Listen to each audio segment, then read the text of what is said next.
Doctor बाबासाहेबांचा विजय असो। भारतीय संविधान जिंदाबाद जिंदाबाद। भारतीय संविधान जिंदाबाद जिंदाबाद जिंदाबाद।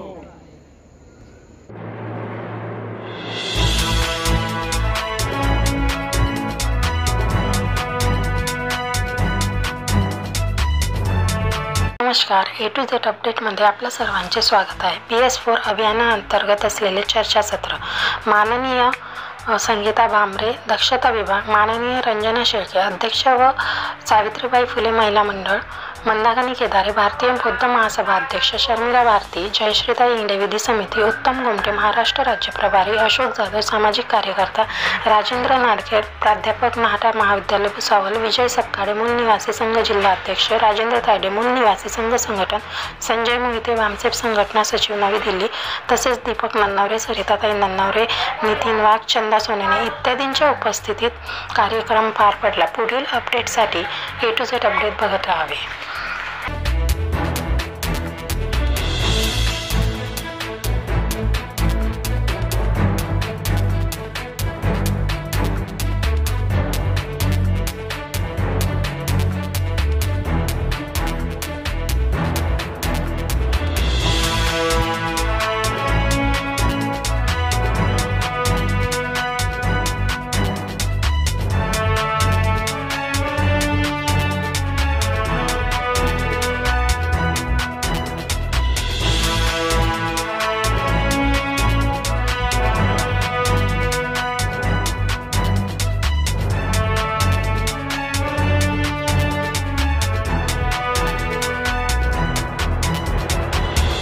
सरांनी आम्हाला जे आज प्रबोधन केलं, आम्ही त्यांना विनंती करू की सरांनी हे जेवढंही दिलं यांच्या डोक्यात किती दिवस राहील सर, म्हणून विनंती करतो की तुम्ही पुस्तक लिहावं।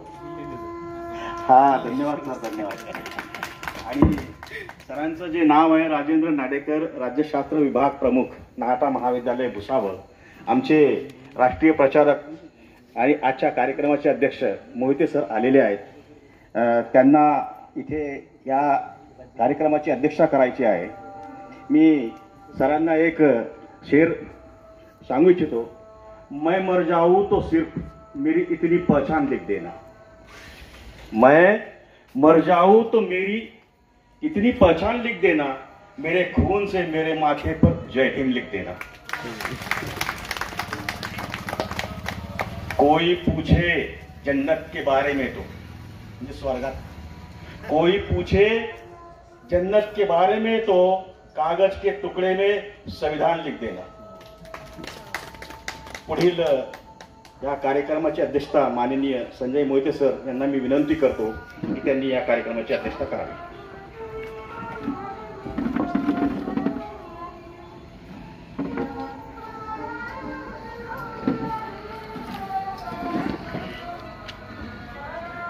धन्यवाद सगळ्यांची। मी माफी मागतो आधी। प्रपंच आणि सामाजिक काम या दोघांची जर सांगड घालायची असेल मोठं मुश्किल आहे, आणि त्याच प्रसंगाला तोंड देऊन मग मी इथपर्यंत पोचलो। आणि तुमचा मी फार जास्त वेळ घेणार नाही सर, छान बोलले नाडेकर सर। मी या कार्यक्रमाचा काही क्रक्स सांगेन की काय आपल्या समोर संकट आहे। आजचं जे विधी सेवा शिबिर पण आहे हे, आणि मॅडम आहेत संगीता भामरे, त्यांना माहीत नसेल आपण दोघं एकाच कॉलेजला शिकलो आहे, आणि त्यांची आई इतकी लढवय्यी बाई होती, आहेत ना? आहे मीनाताई बैसाने, म्हणजे मी लहानपणापासून बघतोय, आता माझं वय 55 आहे, आणि तो लढवय्यापणा आहे अजून, म्हणजे पुढच्या पिढीमध्ये शिल्लक। परंतु आपल्या पुढे येणाऱ्या पिढीमध्ये जी संकट येणार आहेत त्याच्या संदर्भात आपण सजग करणार आहोत का लोकांना, हा आमच्या पुढे प्रश्न आहे. आणि तो प्रश्न घेऊन आम्ही देशभरात फिरत आहोत. मी माझं स्पीच सुरू करत असताना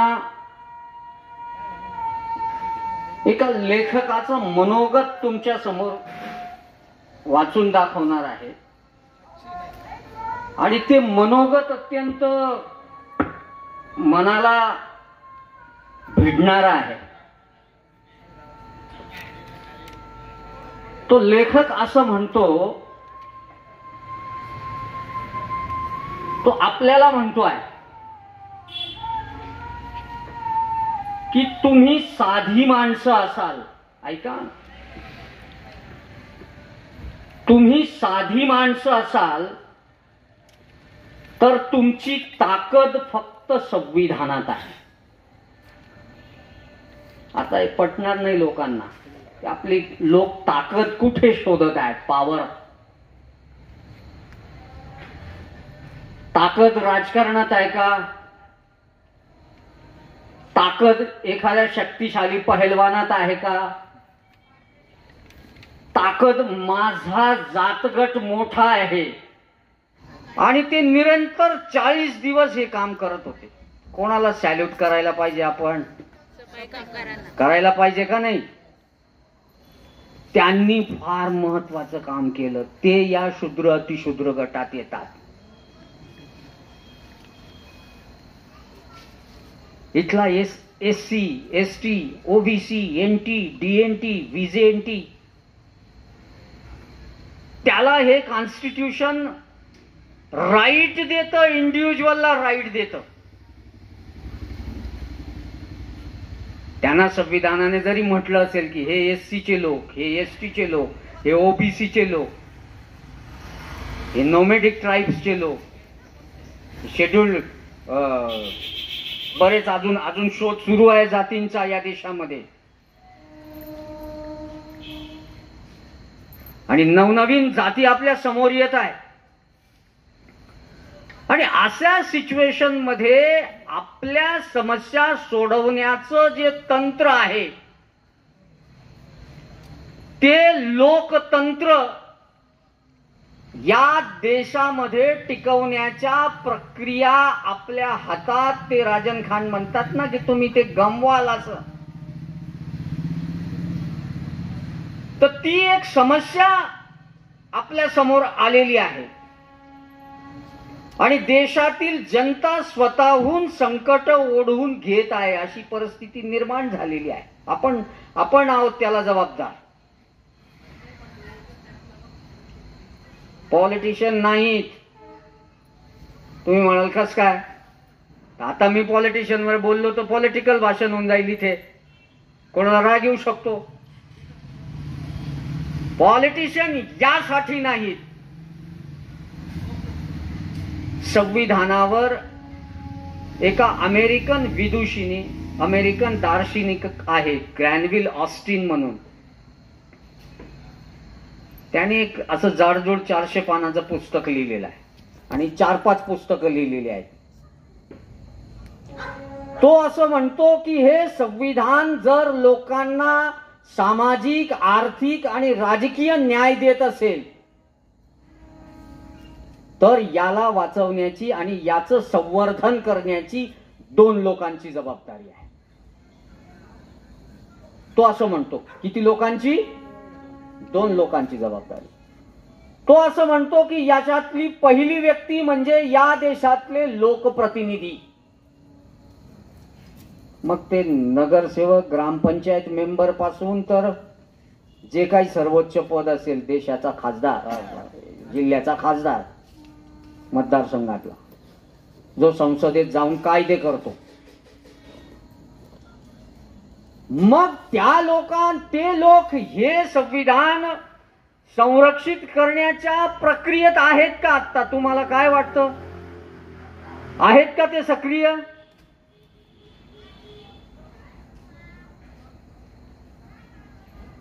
या देशामध्ये ज्या पद्धतीने खाजगीकरण चाललेलं आहे, 70-80च्या दशकामध्ये आमचे लोक पोस्ट मास्टर होत होते. मी सगळ्यांबद्दल बोलतोय.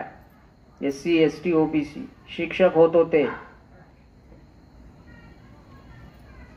कुणी गँगमन होत होते रेल्वेमध्ये. डायरेक्ट कोणी TC झालं नाही ना.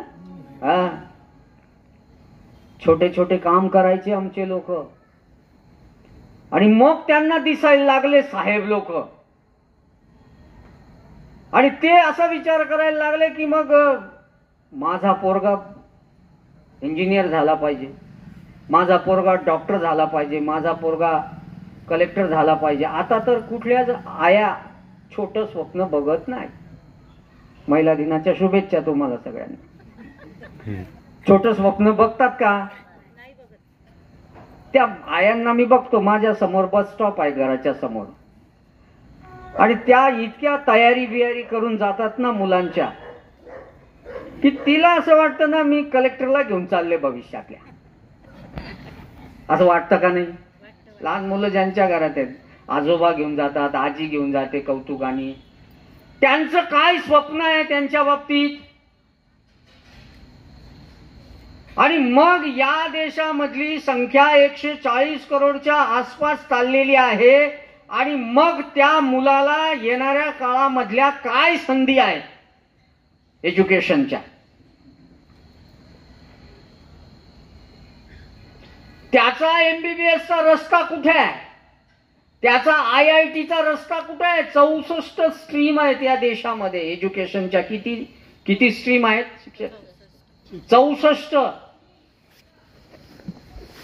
आणि आपण एकदम शेवटच्या म्हणजे 52-53 नंतरचं जे आहे ना ते शिकू राहिलो. 1 नंबर पर्यंत तर अजून लय कमी मुलं गेले. हे मी आपल्या एरियातली गोष्ट करतोय. आपल्या आजूबाजूला बघून घ्या की आपल्याच जातीमध्ये IIT मध्ये गेलेले मुलं किती आहेत. काढा बरं संख्या.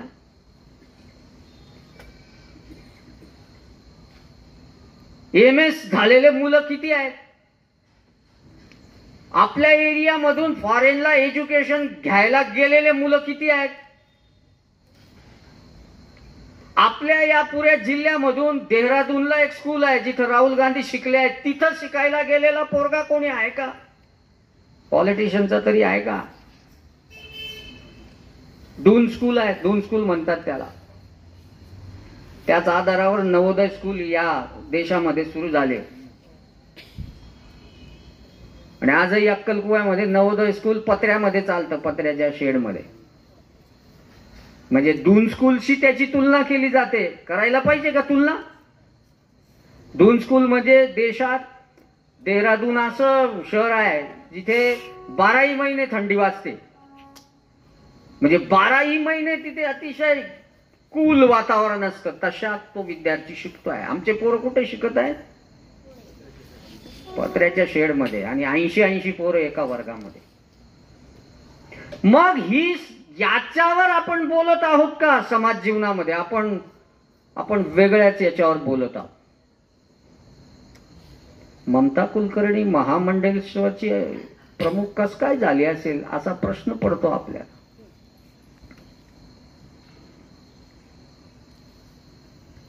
म्हणजे आपले प्रश्न वेगळे आहेत. आणि कॉन्स्टिट्यूशन बनवणारे नेहरू आणि आंबेडकर चिंता करत आहेत की तुमचा सामाजिक विकास, आर्थिक विकास आणि समता आणि बंधुभाव जे आपण प्रयोग केला आता तो दूर होत आहे, नष्ट होत आहे.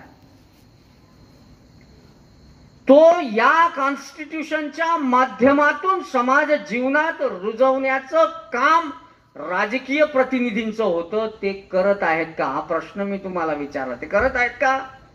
सांगा बरं. करत आहेत का? ते लावा थोडी हिंमत. नाही करत आहेत.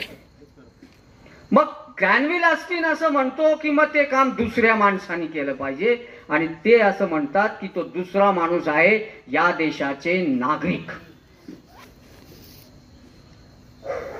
जर या देशाचे नागरिक त्याच्या संवर्धनासाठी उठले, आपण सगळं संवर्धन करतो, आपल्या घराचं संवर्धन करत आहोत, अंगणाचं दुसऱ्याचं पाणी येत आहे का नाही आपण फार काटेकोरपणे बघतो. कोणी कचरा फेकत तर नाहीये आपल्या, अगदी काटेकोरपणे बघतो. मग आपण एरियाकडे बघतो, मग एरिया आपला स्वच्छ राहतो, कोणी घाण करत आहे का. मग आपण शहराकडे बघतो. हे संवर्धनाची गोष्ट आहे. पण ज्याच्यानी आपल्याला पॉवरफुल केलं, मी पॉवरफुल म्हणत आहे.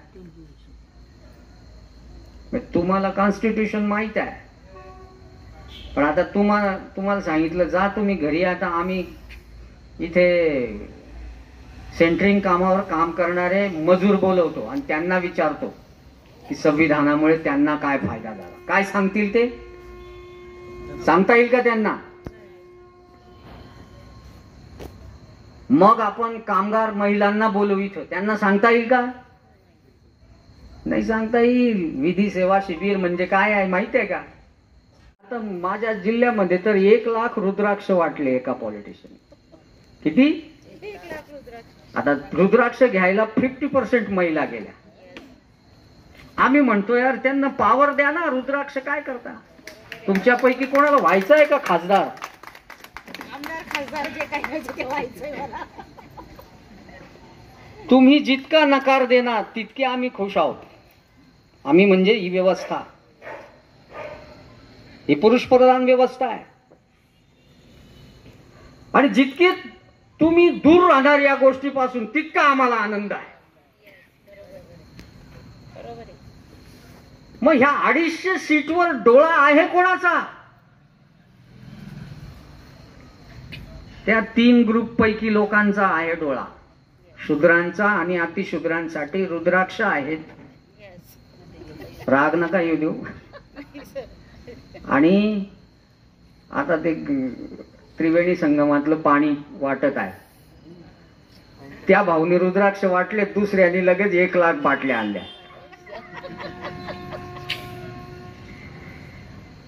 त्या बाटल्या घ्यायलाही 50,000 स्त्रिया पुढे. म्हणजे जे शाश्वत आहे,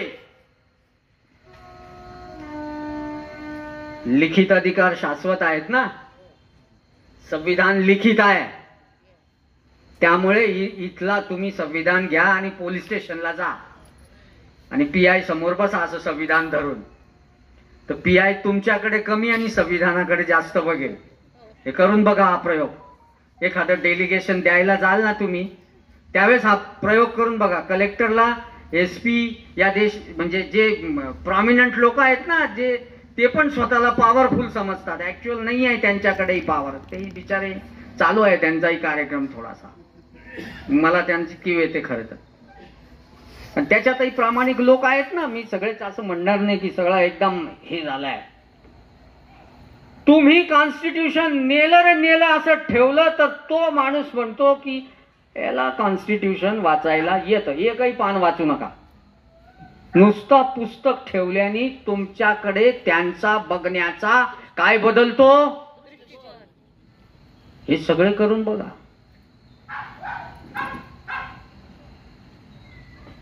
पेन्शन अडवून ठेवतात ऑफिसर लोक. जो पण ऑफिसर त्याच्या समोर संविधान घेऊन जा आणि नुसतं उघडा. आर्टिकल 7 मध्ये हे आहे, 16 मध्ये हे आहे, 17. तुम्ही त्याला उलट जरी सांगितलं कारण त्याला माहित नाही आहे. त्यांना हे माहित करून घेण्याची इच्छा नाही आहे. म्हणून ग्रॅनविल ऑस्टिन म्हणतो हे देशातल्या जनतेला माहित करून द्या, कारण अधिकारांची गरज त्यांना आहे आणि तरच याचं संरक्षण होणार, अन्यथा याचं संरक्षण होणार नाही. त्याच्यामुळे इथे तो म्हणतो तुम्ही कुठल्याही जातीचे असा, कुठल्याही धर्माचे असा, कुठल्याही विचारधारेचे असा, कुठल्याही पक्षाचे असा, जर तुम्ही त्याला मदत केली नाही तर ते तुम्हाला मदत करणार नाही. ही गोष्ट पक्की ध्यानात ठेवा बुद्धिजीवी लोकांनी. संविधान काय झालंय, काही लोकांनी संविधान म्हणजे बाबासाहेबाच्या लोकांचं आहे. अशी अफवा फैलल्यानंतर बाबासाहेब आणि त्याच्या लोकांना न मानणारे लोक काय, अरे त्यांचं आहे ते. बघा, ही अफवा एवढ्या जोरात पसरली आहे. आता त्यांचं आहे, त्यांना वाटलं रे आपल्या बापाने लिहिलंय तर आपल्याला हे थोडस बघावं लागेल. पण त्यांच्यातलेही काही कर्मदरिद्री काय म्हणतात, नाही नाही आपलं आपलंच बघा. ओबीसी 52% आहे आणि 52% ओबीसी 6746 जातीत विभागलेला आहे. 6746 इंटू 12, प्रत्येक जातीमध्ये 12 उपजाती आहेत, म्हणजे 72,000 जातींमध्ये विभागून गेलेला ओबीसी आजही संघर्ष करत आहे. आणि त्या ओबीसीला वारंवार सांगितलं जात आहे की पाकिस्तान आपला शत्रू आहे आणि चीन आपला शत्रू आहे.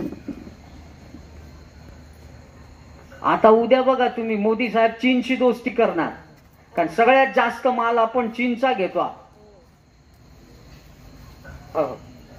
2 मिनिटं. आम्ही एक ठिकाणी बसलो होतो, एक उदाहरण सांगतो. किती लोकांचे प्रश्न कुठे जात आहे. मला एक इंजिनियर साहेब म्हणले, मोहिते साहेब चला जेवण करू हॉटेलात आपल्याला जाता जाता. म्हणजे चला. मग आम्ही ते म्हणले मासे खा, इथे मासे चांगले मिळतात. मग आम्ही मासे घेतले. मग हॉटेलवाल्याकडे आलो, बिल विचारलं इंजिनियर साहेबांनी किती झालं. ते म्हणले 900. मी म्हटलं बिल जरा जास्तच झालं. आम्हाला वाटलं 300-400 निपटून जाईल, तर बिल तर जरा जास्तच झालं. तर तो हॉटेलवाला बोलला की सर महागाई वाढली आहे म्हणे. मग मी त्यांना म्हटलं बघा, या लोकांना कळत आहे महागाई वाढलेली आहे, याचा अर्थ या सरकारचं काही खरं नाही. तो म्हणला नाही नाही साहेब म्हणे, महागाई तर आपल्यापेक्षा श्रीलंकेत जास्त वाढली आहे. काय म्हणतो तो, महागाई भारतापेक्षा कुठे जास्त वाढली आहे. श्रीलंका कुठे आहे माहित आहे का. त्याला श्रीलंका कुठे आहे हे माहित नाही. श्रीलंकेमध्ये कुठलं चलन चालतं ते माहित नाही. आपल्या रुपयाचा भाव आणि त्याच्या चलनाचा भाव हे माहित नाही. आपल्याला फक्त डॉलर आणि आपला रुपया एवढंच माहिती आहे. आणि श्रीलंकेत माझे नातेवाईक आता अलीकडे जाऊन आले. ते म्हणले का हो खूप महागाई आहे का. ते म्हणले नाही आम्हाला तर काही जाणवलं नाही. म्हणले आपल्यापेक्षा स्वस्तच आहे तिथे. म्हणजे काय अफवा फैलते आहे डोक्यामध्ये, काय आहे लोकांच्या. कोण आपलं मत बनवत आहे. आपलं मत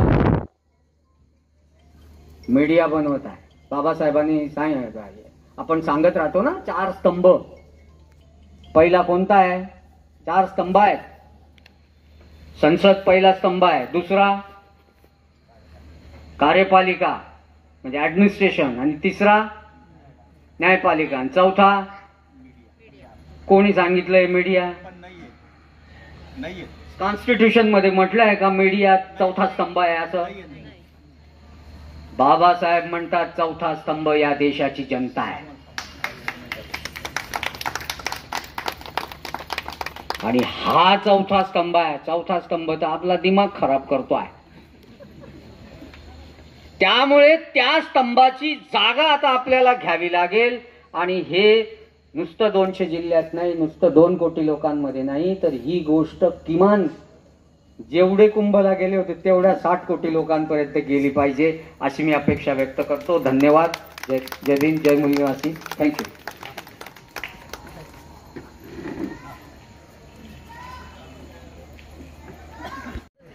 संगीताताई भांबरे, दक्षता विधी समिती भुसावळ सदस्य यांना मी आमंत्रित करतो की त्यांनी आपल्या जे तुम्ही ठरवलेलं आहे त्यानुसार बोला.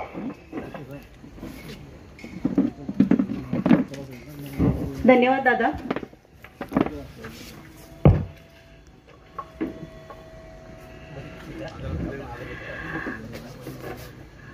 गोपाळनगरमध्ये आज जो कार्यक्रम BS4 अभियान अंतर्गत चर्चासत्र जो आयोजित केले, BS4 चे जे काही असं कार्यकर्ता पदाधिकारी असतील त्यांचं मी धन्यवाद व्यक्त करते. माझं नाव संगीता राजेंद्र भामरे. मी दक्षता विधी समितीला काम करते. दक्षता मीन्स पोलीस स्टेशन, विधी समिती म्हणजे कोर्ट कमिटी आहे. आणि भीमाचा वारसा चालवण्यासाठी मी राजकीय क्षेत्रात पण उतरलेली आहे आणि सामाजिक क्षेत्रात 18 वर्षापासून काम करते. त्याचा मला अभिमान आहे आणि हा अभिमान माझ्या घरच्यांना सुद्धा आहे. समाज बांधवांना आहे की नाही तो मला माहिती नाही. त्यांच्या बोलण्यातनं, त्यांच्या आशीर्वादातून मला कळेल की त्यांचा सुद्धा माझ्याबद्दल कौतुकस्पद असा अभिमान त्यांना वाटायला पाहिजे. इतर समाजामध्ये बायकांना पुढे पुश करत असतात लोक. ब्राह्मण म्हणा, पाटील म्हणा, कुठल्याही समाजातले लोक म्हणा, ते त्यांच्या बायकांना पुढे करतात की काम करा, पुढे जा. परंतु आपल्या समाजामध्ये जर कोणी लेडीज काम करत असली ना की तिला मागे ओढण्याचं काम करतात. तिच्याकडे बघण्याचा दृष्टिकोन खूप वेगळा असतो. पण बंधूंनो, तुम्हाला हात जोडून विनंती आहे, आम्हाला सुद्धा घरदार आहे, मुलं आहेत, पती आहेत, सुना आहेत, नातवंड आहेत. तर आमच्याकडे बघण्याचा दृष्टिकोन तुम्ही बदला. त्याच्यासाठी आम्ही समाजात काम का करतो? बाबासाहेबांनी सांगितलेलं आहे, जर तुम्ही शिकलेले आहात, शिक्षित आहात, तर समाजाच्या उद्धारासाठी तुम्ही फील्डमध्ये उतरा. आणि जे लोक आपल्या मनुवादी वृत्तीने आपल्या लोकांवर अन्याय अत्याचार करतात त्या लोकांसोबत धाडस करून उभे राहा आणि ठाकून उभे सांगा की अरे आम्ही आहोत. आमच्या समाजात शिकलेल्या महिलाही आहेत, शिकलेले पुरुष आहेत, युवक आहेत आणि शिकलेले ऑफिसर सुद्धा आहेत, जे लाल दिव्याच्या गाडीत फिरतात आणि अभिमानाने सांगतात की आम्ही जय भीमवाले आहोत आणि भीमा हुशारीच्या जोरावर आज आम्ही आमच्या ह्या पोस्टवर आहोत. हे ज्ञान इतरांना आम्ही ठासून सांगितलं पाहिजे. आज हा BS4चा अभियान अंतर्गत चर्चासत्र आहे. याच्यात भारतीय संविधानाचे 75वा वर्धापन दिनानिमित्त आव्हान आणि उपाय दिलेले आहेत. बंधूंनो, हा कार्यक्रम BS4च्या संलग्न विधी सेवा समिती, आम्ही कोर्टाच्या समितीवरती मी PVL म्हणून काम करते. जनजागृतीचं काम करत असतो. आम्ही पाड्यांवरती जाऊन तळागाळातील अन्याय अत्याचारित लोकांमध्ये जाऊन आम्ही त्यांना कायद्याचे ज्ञान देत असतो. थोडंफार ज्ञान आम्हाला कायद्याचं हे वकिलांमार्फत मिळतं. आम्ही म्हणत नाही की आम्ही परिपूर्ण आहोत असं. प्रत्येकांमध्ये थोडीशी काहीतरी कमी असते, तशी आमच्यातही असेल कमी. आम्ही कायद्याचं ज्ञान आम्हाला थोडक्यात म्हणजे वकिलामार्फत आम्हाला आमचं शिबिर घेतले जातं आणि त्या शिबिरात आम्हाला कायद्याचं ज्ञान दिले जातं. थोडं काही आम्ही शिकलेलं आहे ते शिक्षणाच्या जोरावर सुद्धा आम्ही ज्याप्रमाणे बाबासाहेबांनी सांगितलं की तुम्ही समाजकार्य करा म्हणून आम्ही कायद्याच्या तत्वावर चालून आम्ही कोर्ट समितीमध्ये विधी सेवा समिती भुसावळ तालुका, प्रदीर्घ भुसावळ तालुका, सेशन कोर्ट जळगाव या माध्यमातून आम्ही जुळून आहोत. माझ्यासोबत माझी मैत्रीण आहे जयश्रीताई हिंगळे PLV आणि आमचे जे वकील आहेत जास्वंतीताई भंडारे. त्या काही आल्या नाही, तर दुसऱ्या कार्यक्रमाला गेले. परंतु तायडे दादांनी मला कार्यक्रमाला बोलवलं होतं. इथे मी कार्यक्रमाला तर उपस्थित आहे, परंतु मी दादांना विनंती केली BS4 अंतर्गत आम्हाला विधी सेवा संलग्न म्हणून आम्हाला एक बॅनर लावू द्या दादा, की जनजागृती म्हणून आम्ही काही महिलांना माझे मुद्दे मी मांडेल. जे त्यांना पटत असतील तर त्यांनी आत्मसात करावे, नसेल पटत असतील तर त्यांनी नसेल समजला तर तो आम्हाला विचारावा. मी थोडक्यात आधी माझी माहिती देऊन टाकते. आज मी जो काही प्रोग्राम आहे याच्यामध्ये मला सुद्धा विषय दिलेला होता. आम्हाला विषय दिलेला असतो, त्या विषयानुसार मला आज भारतीय संविधान 39 क समान न्याय व कायदेविषयक मोफत सल्ला, सहाय्यक सल्ला हा विषय मला आज दिलेला आहे. हा संविधानाचा विषय, मी याचे प्रॉम्प्लेट तुम्हाला वाटणार आहे. हा विषय मला दिलेला आहे म्हणून मी दादांना म्हटलं, दादा मी जरी प्रमुख अतिथी असली तरी मला या कायद्यावरती मला बोलू द्या. तुम्ही कायद्यावरती मला बोलू द्या. तर दादा म्हटले, ताई ठीक आहे, तुम्हाला तुमचा विधी समितीचा जो मुद्दा मांडायचा आहे तो तुम्ही मांडू शकता. तर महिला वर्गानो, जसं मी आज हे काम करते, तुम्हाला जर त्याच्यात इच्छा असली, इंटरेस्ट असला तर तुम्ही सुद्धा शिकलेले असाल तर तुम्ही कोर्टामध्ये अर्ज करू शकता त्यासाठी की सर आम्हाला सुद्धा PLV म्हणून काम करायचं आहे. तर नक्कीच तुम्हाला कोर्टामार्फत मंजुरी मिळू शकते. तर याच्यामध्ये आहे की न्यायासाठी ही विधी सेवा प्राधिकरण घोषणा वाक्य आहे. त्याप्रमाणे अनुच्छेद 39K प्रमाणे समाजातील दुर्बल घटकांना मोफत कायदेविषयक सहाय्यक देण्याची राज्य शासनाची जबाबदारी आहे व विधी सेवा प्राधिकरणाद्वारे खालील व्यक्ती मोफत विधी सेवा मिळण्यास पात्र आहे. मोफत विधी सेवा मिळण्यास पात्र व्यक्ती असणारे हकदार, महिला 18 वर्षापर्यंतच्या मुली, अनुसूचित जाती व जमातीमधील व्यक्ती, विविध प्रकारच्या आपत्ती, जातीय हिंसा, पूर, भूकंप पीडित व्यक्ती, तुरुंगात ताब्यात असलेल्या व्यक्ती, मानवी तस्करी, शोषण किंवा वेठकगिरीचा बळी, औद्योगिक कामगार, मानसिक दृष्ट्या दुर्बल किंवा दिव्यांग व्यक्ती, वार्षिक उत्पन्न रुपये 3 लाख पर्यंत असलेली व्यक्ती ही झाली मोफत सेवा मिळण्याचे पात्र असणारे व्यक्ती. आणि सेवा कोणाला मिळेल याच्या मार्फत सेवा मिळणारे विनामूल्य कायदेशीर सल्ला, कायदेशीर प्रक्रियेत वकिलाद्वारे प्रतिनिधित्व, खटल्यासाठी मसुदा तयार करणे आणि मसुदा लेखन खर्च, इतर प्रकारचे प्रासंगिक खर्च, माननीय सर्वोच्च न्यायालय किंवा उच्च न्यायालयातील अपील किंवा जामीन अर्ज करण्यास पेपर बुक आणि दस्तऐवजाचा अनुवादाचा खर्च, कायदेशीर कारवाईमध्ये निर्णय, आदेश आणि इतर कागदपत्रांच्या प्रमाणित प्रती मिळण्यासाठी मदत, कोणत्याही कल्याणकारी योजना किंवा सरकारी योजनांमध्ये कायदेशीरपणे लाभ न्याय मिळवण्यासाठी कायदेशीर सल्ला आणि कायदेशीर सहाय्यक तरतुदी, मोफत विधी सेवा उपलब्ध होण्याचे ठिकाणे जिल्हा व तालुका न्यायालय आवारास्थित विधी सेवा प्राधिकरण समिती, सर्वोच्च न्यायालय, माननीय उच्च न्यायालय यांच्या आवारास्थित विधी सेवा समिती, पोस्ट ऑफिस काउंटर अर्ज करण्याकरिता portal www.nalsa government SMS NALSA helpline 1500, MALSA helpline 1800-222324, NALSA mobile app Google store download करू शकता. महाराष्ट्र राज्य विधी सेवा प्राधिकरण मुंबई. हे झालं आजच्या कार्यक्रमाचं माझं प्रॉम्प्लेट. भारतीय संविधानावरती मला ही माहिती द्यायला लोकांना सांगितली होती. याचा अर्थ असा की जे तुरुंगात लोक आहेत त्यांना सुद्धा तुरुंगात असल्यावरती त्यांच्याजवळ पैसे नसले तर आम्ही त्यांना वकील देऊ शकतो. औद्योगिक कामगार, जे कामगार घरगुती कामं करतात त्यांना इतर कुणी सहाय्य करत नाही, अशा लोकांना आम्ही तिथे जाऊन त्यांना कामगारांसाठी त्यांना काही योजना असतील, काही स्कीम असतील त्याचे फॉर्म भरून आम्ही त्यांना त्याचा फायदा करून देऊ. मानसिक दृष्ट्या दुर्बल, ज्याची मानसिक दृष्टी वगैरे व्यवस्थित नसली अशा लोकांना हॉस्पिटल मधला खर्च, भूकंप पीडित आणि हिंसा पूर अशा तुरुंगवासी लोकांना आणि अनुसूचित जाती जमातीतील गरीब लोकांना आम्ही स्वतः भेटून त्यांना आम्ही त्यांची मदत करू शकू, असं या प्रॉम्प्लेटचा मुद्दा आहे. आणि हा मुद्दा आम्ही खेडोपाड्यामध्ये जाऊन लोकांना आम्ही सांगून समजून त्यांना आमची मदत हवी असल्यास आम्ही त्यांना मदत करतो. हे आजचं माझं काम झालं. आणि याच्यामध्ये कामं बघा, आजपर्यंत आम्ही केलेले कामं, बलात्कार पीडित, लैंगिक शोषण पीडित बालिका आणि हल्ला पीडित महिलांचं मनोधैर्य वाढवणं. मी हे प्रॉम्प्लेट वाचत नाही, फक्त सांगते. ज्या मुलींवरती पीडित हल्ला होतो, ज्यांच्यावर बलात्कार होतो, अशा मुलींचं मनोधैर्य वाढवण्यासाठी त्यांची काउन्सिलिंग केली जाते.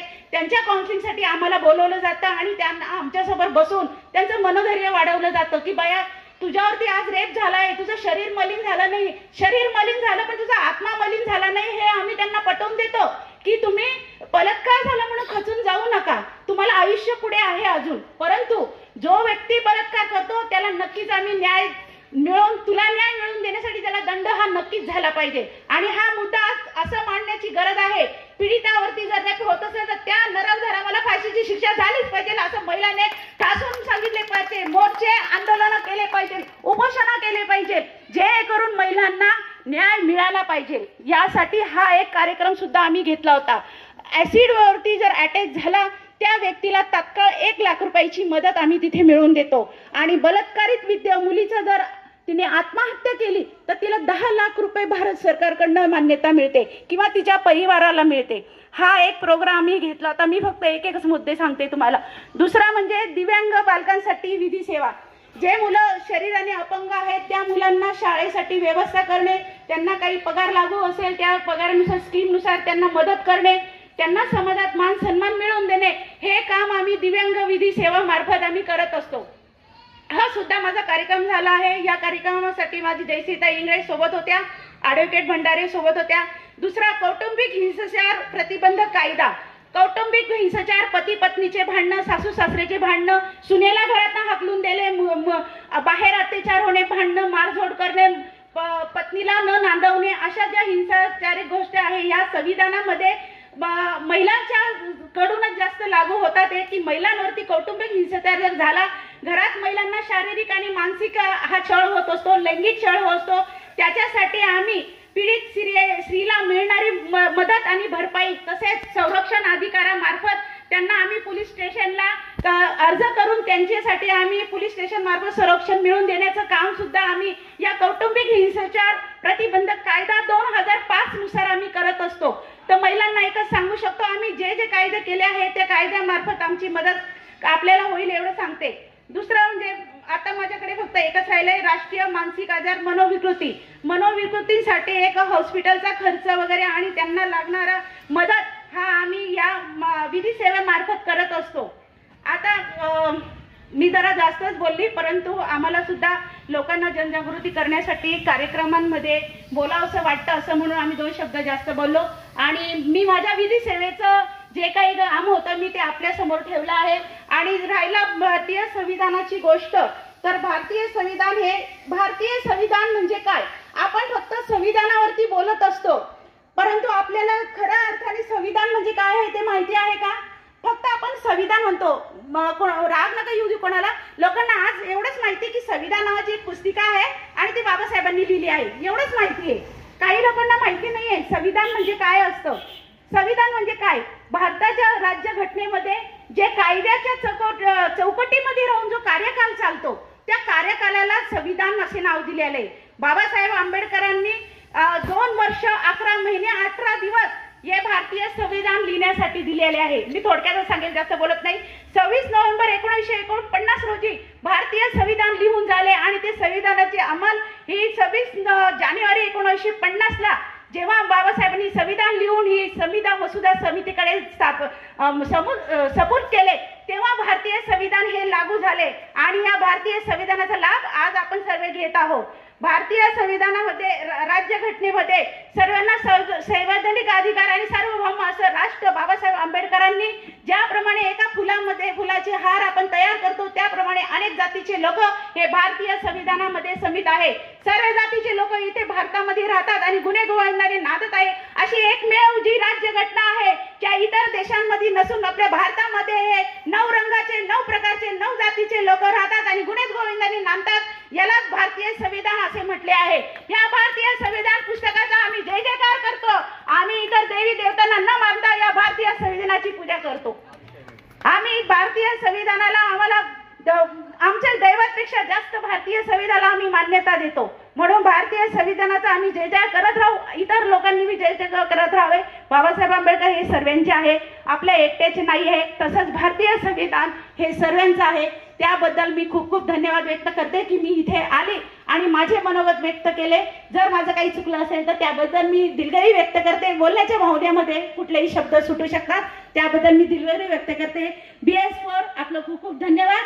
आपण मला इतका वेळ बोलायला दिला आणि जमलेल्या बंधू भगिनींचा खूप खूप धन्यवाद. 75वा महोत्सव दिवसाच्या आपल्या सर्वांना हार्दिक शुभेच्छा.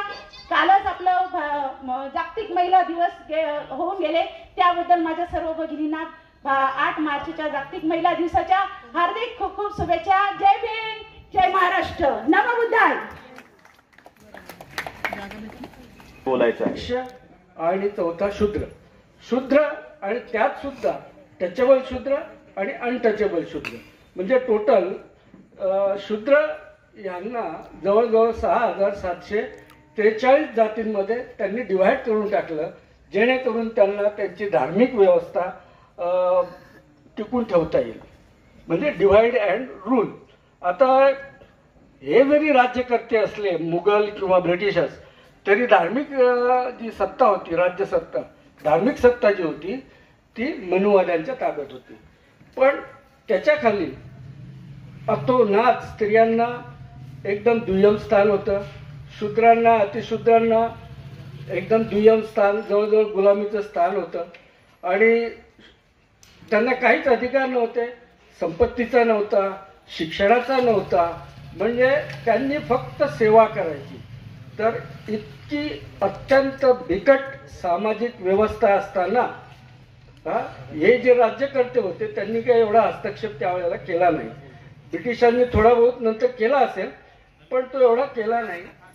त्याच्यानंतर जेव्हा देश स्वतंत्र झाला, बाबासाहेब ड्राफ्टिंग कमिटीचे चेअरमन होते आणि त्यावेळेला ते ड्राफ्टिंग कमिटीचे चेअरमन असताना त्याच्यामध्ये आणखी समितीमध्ये भरपूर काही लोक होते, पण कोणी विदेशाला होता, कोणी आजारी होता, कोणी जास्त वय झालं, कोणी याच्यात बिझी होता. तर सर्व जबाबदारी बाबासाहेबांच्या डोक्यावर आली आणि त्यांनी ही भारतीय आपली जी घटना आहे ती जवळजवळ 2 वर्ष 11 महिने आणि 18 दिवसात ते जरी आजारी होते तरी अतिपरिश्रमाने ही घटना त्यांनी लिहिली, तयार केली आणि आपल्या संसदेसमोर ठेवली आणि 26 नोव्हेंबर 1949ला ती स्वीकारली गेली. तर त्याची उद्देशिका काय? उद्देशिका हे आहे की आम्ही भारताचे लोक समाजवादी, धर्मनिरपेक्षता आणि सार्वभौम राष्ट्रासाठी, लोकशाहीसाठी आम्ही स्वातंत्र्य, समता, बंधुता आणि लोकांच्या सन्मानासाठी, स्वाभिमानासाठी ही जी घटना आहे ही आम्हालाच आम्ही सुपूर्द करतो. आणि त्या दिवशी ती घटना जी आहे 26 नोव्हेंबर 1949ला आपणच आपल्याला अर्पण केली आणि आपण ती स्वीकारली.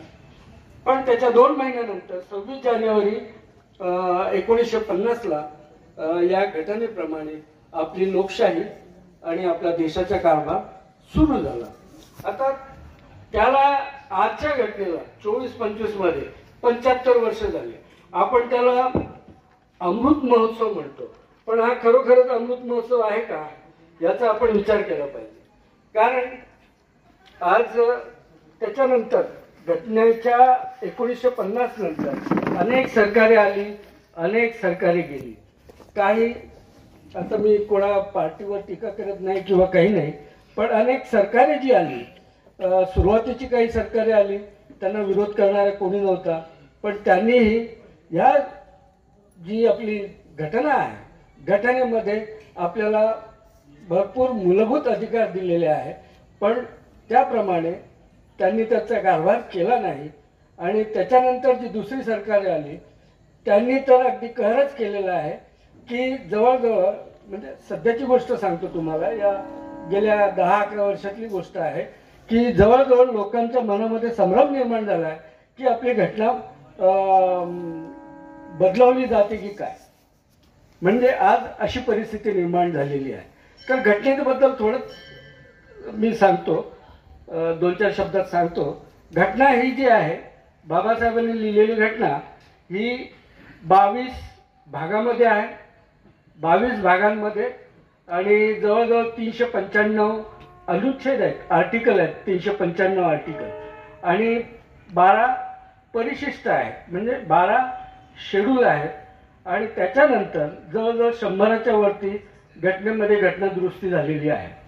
तर ही जी घटना आहे, आता ही जी सरकारी असते यांची जबाबदारी काय? यांची जबाबदारी म्हणजे याच्यात आपण म्हटलेलंच आहे की लोकांना रोजगार निर्मिती करणे, लोकांसाठी आरोग्य व्यवस्था निर्माण करणे, लोकांसाठी प्रॉपर शिक्षण व्यवस्था निर्माण करणे, किंवा तसेच महागाईवर कंट्रोल ठेवणे, आणि जे बहुजन लोक आहेत म्हणजे SC, ST, OBC आणि आरोग्य व्यवस्था आजच्या घडीला इतकी कमकुवत आहे. आणि त्यात बरीच भर म्हणून आज महंगाई किंवा महागाई याच्यावर सरकारचा काहीही कंट्रोल उरलेला नाही.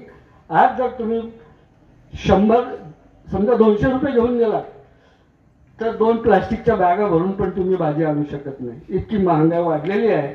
आज गरिबाच्या ताटात डाळ, भाजीपाला हे काही नाही, कारण त्याचं महागाईवर काहीही या गव्हर्नमेंटचा कंट्रोल उरलेला नाही. हे सरकारी धोरणच चुकीचं आहे, यांचा कंट्रोल उरलेला नाही. यांचं लक्ष फक्त भांडवलशाहांना मदत करणे. आता भांडवलशाह कोण? आज भांडवलशाह म्हटले तर सगळ्यांनाच माहिती आहे, अंबानी, अडाणी, बिर्ला, टाटा या लोकांना हे जे पॉलिसीज बनवतात, म्हणजे हे जे कायदे बनवत आहेत, हे भांडवलशाहांना कसं पूरक ठरतील असे कायदे बनवले जात आहेत. आणि आज आपला कष्टकरी सामान्य नागरिक त्रस्त होतो. आणखी एक महत्त्वाचं म्हणायचं म्हणजे रोजगार. आज रोजगाराची समस्या या सरकारने इतकी बिकट करून ठेवलेली आहे की सरकारी नोकरी मिळणे हे दुरापास्त झालेलं आहे. आज रेल्वेमध्ये जवळजवळ 4 लाख पदं रिक्त आहेत, पण हे सरकार त्या जागा भरत नाहीत. का भरत नाहीत? त्याच्यामुळे ही जी बहुजन मुलं आहेत, SC ST OBC आणि मायनॉरिटीची मुलं, ही नोकरीमध्ये यांना नोकरीच्या संध्या नाही मिळायला पाहिजे, म्हणून माझं स्पष्ट मत आहे. म्हणून या नोकऱ्यांची पदं ही भरली जात नाही आहे. आज तुम्ही पाहाल, एक ब्ल्यू फ्युचर म्हणून एक मोठी संघटना आहे, ती आर्थिक सर्वे करते. त्यांचं मत काय आहे की आज भारत देशात अशी परिस्थिती आहे की 100 कोटी लोकांची पर्चेसिंग पॉवर म्हणजे खरेदी करण्याची पॉवर, क्रयशक्ती ही झिरो झालेली आहे, शून्यावर आलेली आहे. म्हणजे 100 कोटी म्हणजे टोटल पॉप्युलेशन किंवा लोकसंख्या ही आपली 140 कोटी आहे, त्यापैकी 100 कोटी लोकांची क्रयशक्ती झिरो झालेली आहे. म्हणजे आज तुम्ही सामान्य माणसाची काय परिस्थिती या सरकारने आणून ठेवली आहे हे तुमच्या लक्षात येईल. तर हे अनेक गोष्टी आहेत बोलण्यासारख्या. हे आधीच्या सरकारचंही फेल्युअर आहे, आताच्या सरकारचंही फेल्युअर आहे. पण हे जे म्हणतायत की हा 75वा अमृत महोत्सव आहे, तर मला वाटतं हा अमृत महोत्सव वगैरे काही नाही आहे. हे फक्त शाब्दिक खेळ चालू आहेत. हा अमृत महोत्सव नाही आहे. आज देशावर 205 कोटींचं 205 लाख कोटींचं या देशावर कर्ज आहे.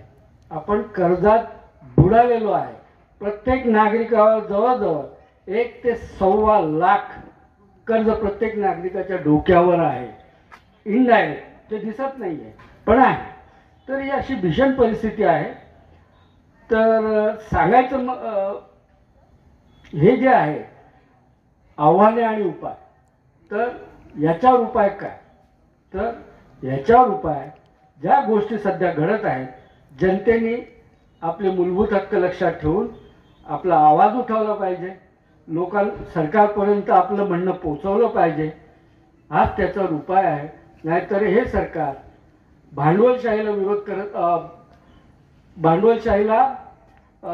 मदत करत राहील. जवळजवळ 12 ते 13 लाख कोटी रुपये या भांडवलशाहांचं कर्ज या सरकारने माफ केलं. आता हा पैसा कोणाचा आहे? हा पैसा तुमचा, आमचा, हा सगळ्यांचा आहे. आता आमचा पैसा म्हणजे जो आम्ही टॅक्स देतो, रेव्हेन्यू सरकारला देतो, त्यातून दिलेला माने 18 पगड जातींना 12 बलुते सर्व धर्माच्या लोकांना एकत्र विश्वविख्यात जगतपती त्याला नकोत मध्यस्थी, विश्वविख्यात जगतपती त्याला नकोत मध्यस्थी असे ठणकावून सांगणारे आणि एकेश्वरवादाचा विचार सर्व समाजामध्ये पसरवणारे पती पत्नी एकटे दामामध्ये अंगाखांद्यावर माती सहन केलं. आणि या ज्याने खऱ्या अर्थाने बहुजन वर्ग हा बहुजन शब्द की जो खऱ्या तळागाळात रुजलेला होता त्याला ह्या प्रमुख आपल्याला चाकोरीमध्ये प्रमुख ह्या सिस्टीम मध्ये आणलं पाहिजे. जो याच्यापासून वंचित आहे या घटकांना आपण आरक्षण दिलं पाहिजे आणि यांना सुद्धा 50% आरक्षण आपण समाविष्ट करून घ्या. प्राथमिक शिक्षण सक्तीने द्या हा विचार मांडणारे आणि जो शिक्षण देत नसेल अशा पालकांना 1 रुपया दंड त्यावेळेस तोडवणारे छत्रपती शाहू महाराज. आणि भारतीय राज्यघटनेचे शिल्पकार ज्यांना इतिहास विसरतो, जे इतिहासाला विसरतात ते इतिहास घडवू शकत नाही. शिक्षण म्हणजे वाघिणीचं दूध आहे, जो पेईल तो गुरगुरल्याशिवाय राहणार नाही. जो आता आवाज आपण बघतोय, आपल्याला बोलता येते शिक्षणाच्या जोरावर. या डॉक्टर बाबासाहेब आंबेडकर खऱ्या अर्थाने सिम्बॉल ऑफ नॉलेज आणि त्यांच्या माध्यमातून आपल्याला मिळालेला हा बहुमूल्य असा ठेवा म्हणजे आपली भारतीय राज्यघटना, की ज्या राज्यघटनेच्या जोरावर आपण राईट टू स्पीच बोलू शकतो, जो आपल्याला आर्टिकल 19 मध्ये बोलण्याचा अधिकार दिलेला आहे, आपले विचार एक्सप्रेस करण्याचा अधिकार दिलेला आहे. आणि आपण बोलत असताना संविधानाच्या चौकटीत नियमात बसून आपण आपले विचार व्यक्त करू शकतो. या संविधानाची निर्मिती करणारे डॉक्टर बाबासाहेब आंबेडकर खऱ्या अर्थाने या सर्व महानुभावांच्या कार्यामुळे, यांच्या विचारांमुळे या समाजामध्ये जी विचारांची पेरणी झाली, त्यातून स्वातंत्र्य, समता, बंधुता आणि न्यायावर आधारित ही राज्यघटना अवतरली.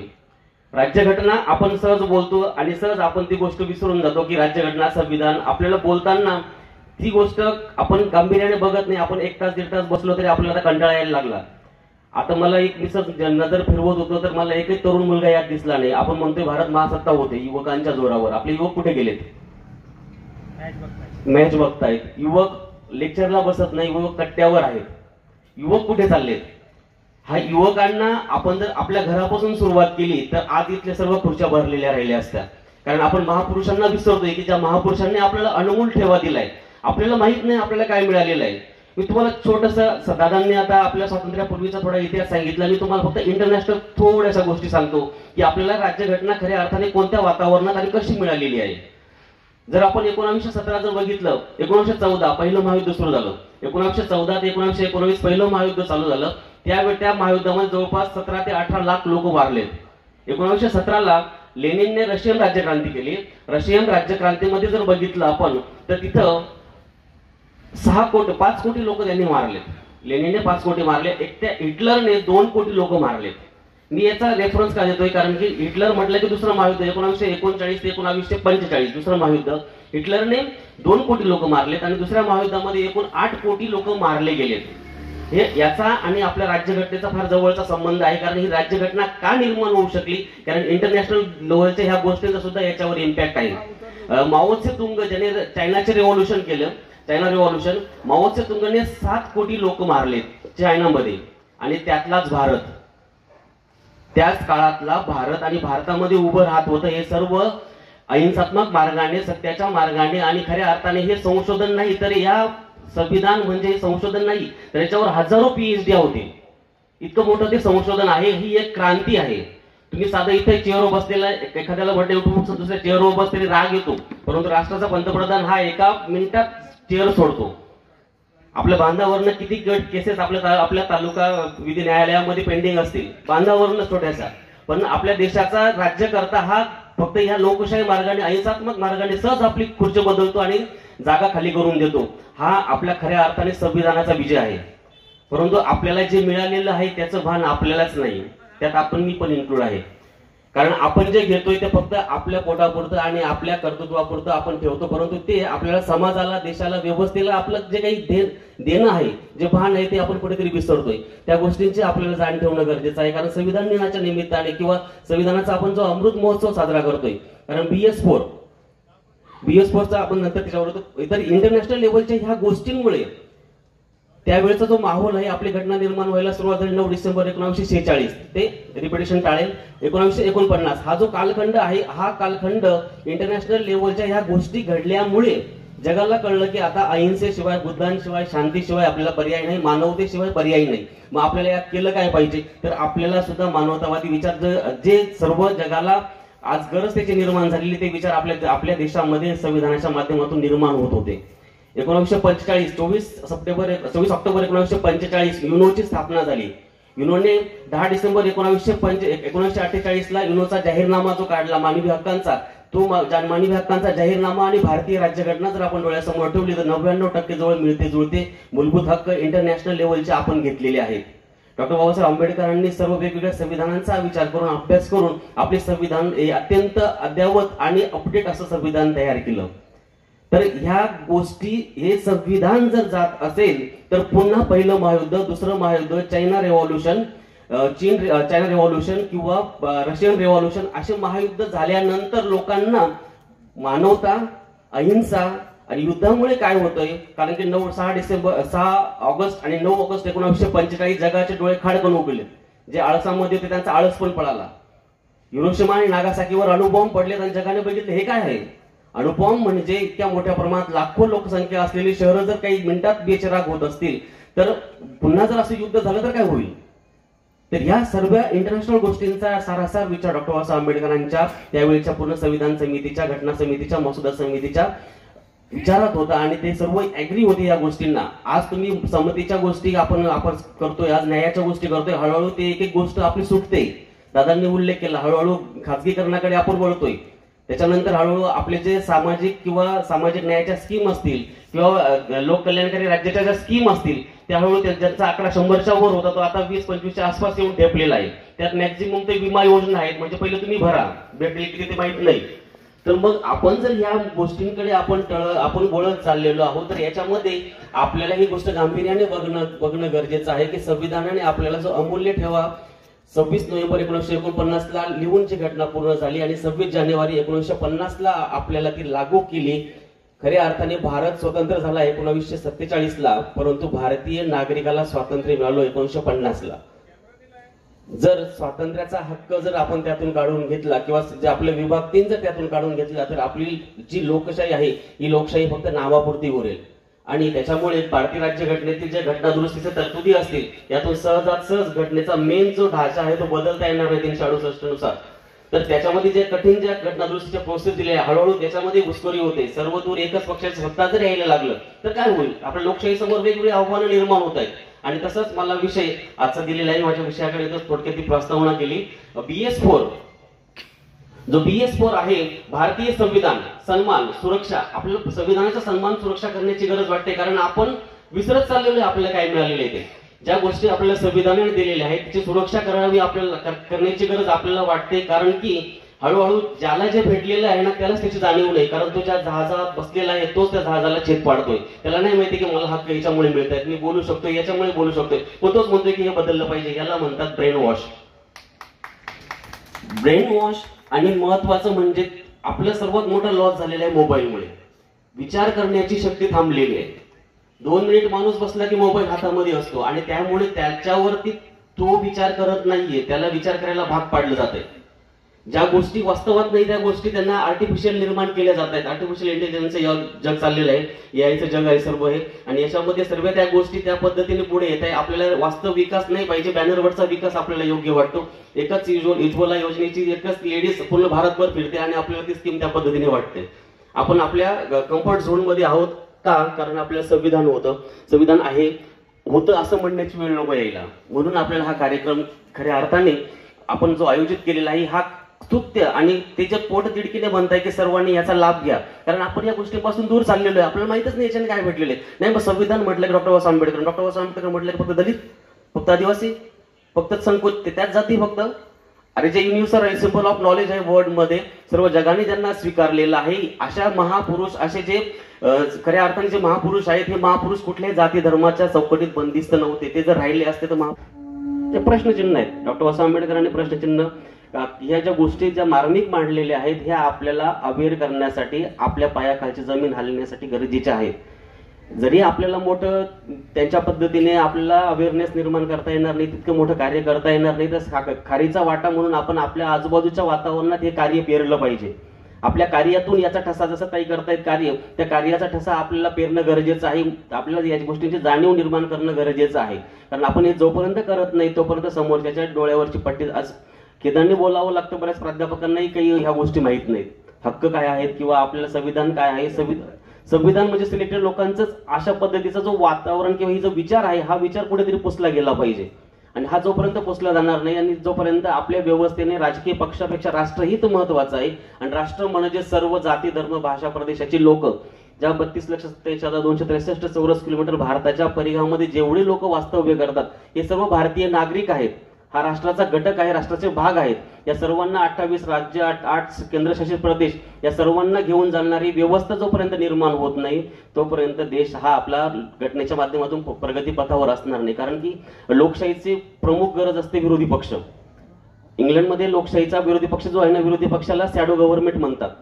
कारण की ती सरकारची सावली असते. पण विरोधी पक्ष कसा आहे तुम्ही बघा, किंवा कसा ठेवला आहे म्हणण्यापेक्षा कसा ठेवलाय किंवा ती अवस्था का झालेली आहे. लोकशाही समोरील हा सुद्धा एक मोठी चॅलेंज आहे की विरोधी पक्ष नाही म्हणजे आपल्या संविधानातले त्या चौकटी संविधानातल्याच गोष्टीने. आता तुम्हाला माहिती की बरीच आपल्या देवीची लस कशी निर्माण झाली, तर देवीच्या फोडातूनच देवीची लस निर्माण झाली. आरक्षणाचा काटा काढायचा तर आरक्षणाने काढायचा. काट्याने काटा काढणं हा जो प्रकार आहे, ही जी मन आहे, ती मन ह्या व्यवस्थेमध्ये वेगवेगळ्या घटकांमध्ये आपल्याला दिसते आणि तो मुद्दा, त्याच मुद्द्याच्या आधाराने तो मुद्दा संपवला जातो. आपला तिथं बुद्धिभेद होतो, आपला बुद्धिभ्रम होतो, आपल्याला दिशा वेगळी दाखवली जाते आणि पॉलिटिकल गनिमी कावा होतो. आपण इकडे बघत राहतो, इकडे वेगळा निर्णय होतो. ह्या गोष्टी आपल्याला बुद्धिजीवी म्हणून समजल्या पाहिजेत. कारण लोकशाहीचा चौथा पिलर आहे मीडिया. कायदे मंडळ, कार्यकारी मंडळ, न्यायमंडळ आणि मीडिया. एकच जर समजा सर्वे सर्वा झाला आणि तो सर्वे सर्वांनी जर समजा कायदे मंडळ, कार्यकारी मंडळ, न्यायमंडळ आणि मीडिया चारही जर ताब्यात घेतली तर लोकशाही नष्ट झाल्याशिवाय राहणार नाही.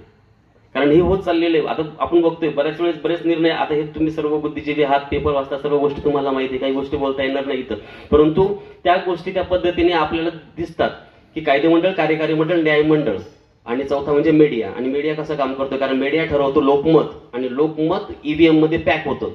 आणि लोकमत कसं ठरतं हे 2 दिवसाच्या आधी आलेल्या पुरवणीत जर बघितलं तर निम्मा पेज भरलेला आहे. एखादा समजा पूर्ण एखाद्या पक्षाच्या बाजूने जर असेल तर मग तुम्ही लक्षात घ्या काय आहे.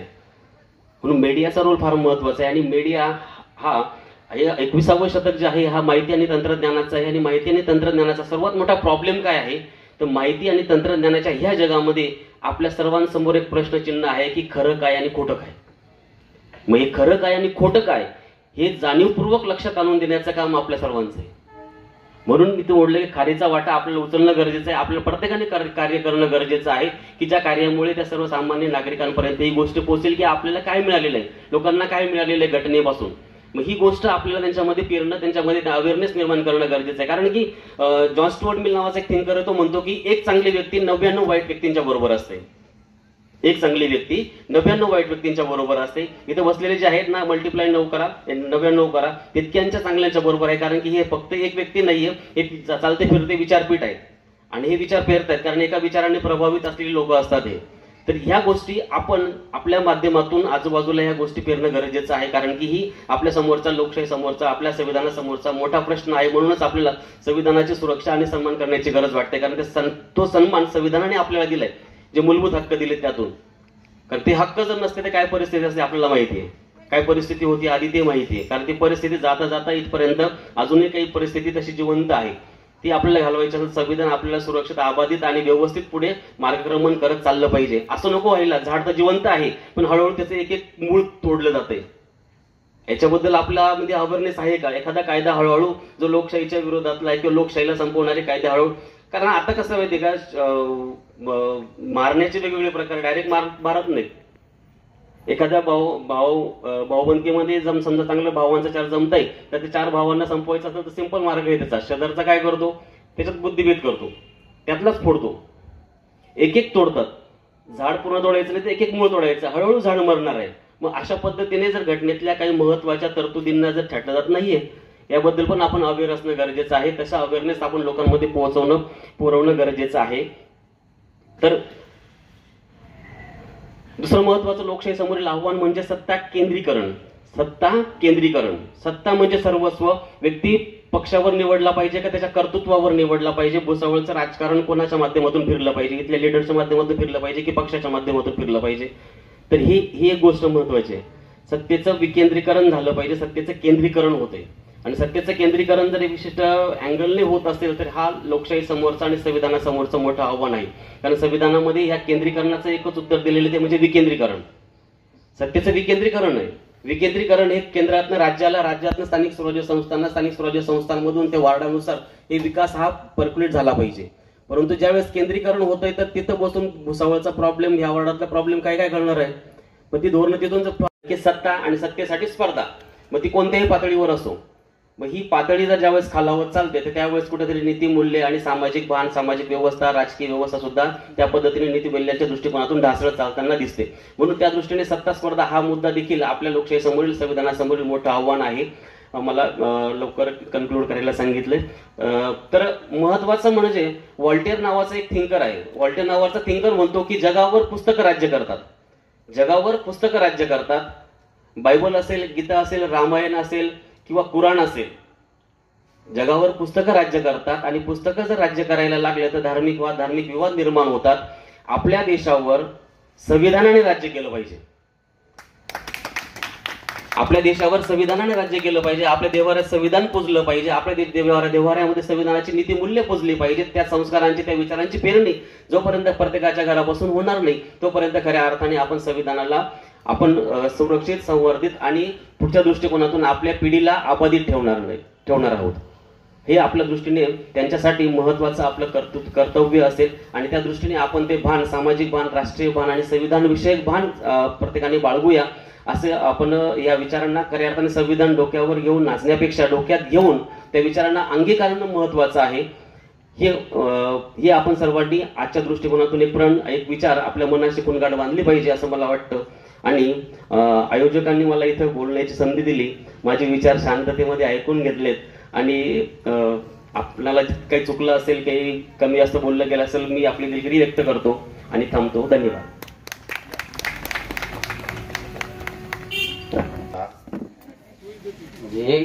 दोन जण तरी पाहिजे एकमेकांना. म्हणा, भारत माझा देश आहे, सारे भारतीय माझे बांधव आहेत. आता एकमेकाला विचारा, महिलांनी विचारा की तू माझी बहीण आहेस का? नाही, इंडिव्हिज्युअल सगळे एकमेकाला, दोघांनी एकमेकाला विचारा सर. तुम्ही यांना विचारा, तू माझा भाऊ आहेस का? तुम्ही माझे भाऊ आहात का? नाही, तुम्ही माझं कशाला हो म्हणता? मी दबावात आणतोय तुम्हाला. तुम्ही एकमेकाला म्हणा. आता म्हणा बरं, मला आवाज नाही येत आहे.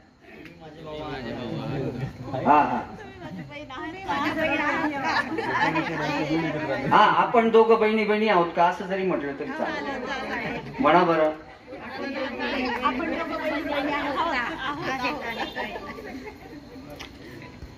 बसा, थँक्यू.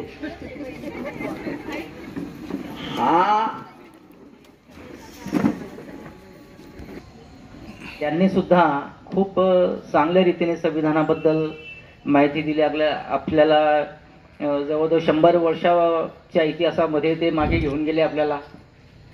त्यांनी खूप सुंदर असं विश्लेषण यांनी केलेलं आहे. बरंचसं त्यांनी सांगितलं. गांधी, आंबेडकर आता लोक विसरले आहेत आणि त्यांना विसरवणारे लोक बरेचसे तयार होत आहेत.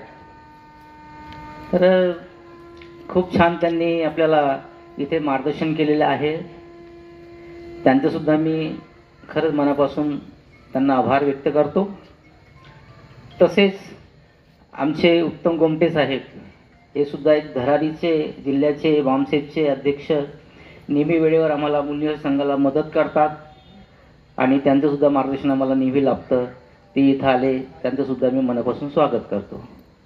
तसेच इथे राजेंद्र तायडे साहेब आहेत. त्यांनी सुद्धा कार्यक्रम खूप छानरित्या मेहनत घेऊन केला. आपले सपकाळे साहेब आहेत आणि आम्ही ज्यांची अगदी आतुरतेने वाट बघत होतो असे आमचे मोहिते साहेब. खूप चांगलं ओळखतो त्यांना, खूप जवळून संबंध आहेत. तर कधीही त्यांनी कुठल्याही कार्यक्रमाला आमच्या नकार त्यांनी दिलेलाच नाही आहे. अगदी एवढे लांबून धुळे असो, नंदुरबार असो, कितीही अडचणीत असो, कसेही काहीही करता ते आमच्या कार्यक्रमाला उपस्थित असतात. आणि त्यांचं वक्तव्य म्हणजे त्यांचा अभ्यास खरोखरच खूप जबरदस्त अभ्यास आहे त्यांचा. धन्यवाद मोहिते साहेब. खूप चांगलं मार्गदर्शन आपलं झालेलं आहे. तसेच आमचे इथे ज्या भगिनी आहेत, तसेच ह्या कार्यक्रमाला जे आमचे लोक इथे उपस्थित आहे, त्यांनी खूप चांगला वेळ, त्यांनी आज बराच वेळ झालेला आहे तरीसुद्धा त्यांनी उपस्थिती इथं टिकून ठेवलेली आहे आणि कार्यक्रम आमच्या सगळ्या वक्त्यांना खूप मनापासून त्यांनी ऐकलं. त्यांचं सुद्धा मी त्यांना धन्यवाद देतो. तसेच ज्या मंडप असेल, खुर्च्या असेल किंवा टेंट असेल, साऊंड असेल, यांनी सुद्धा कार्यक्रमाला हातभार लावला. मी त्यांचं सुद्धा स्वागत करतो. साठी सन्माननीय पोलीस डिपार्टमेंट आमचे हवालदार दादा यांचं सुद्धा मी त्यांना मनापासून धन्यवाद देतो. आणि हा कार्यक्रम संपला असं मी अध्यक्षांच्या वतीने जाहीर करतो. धन्यवाद. मोहित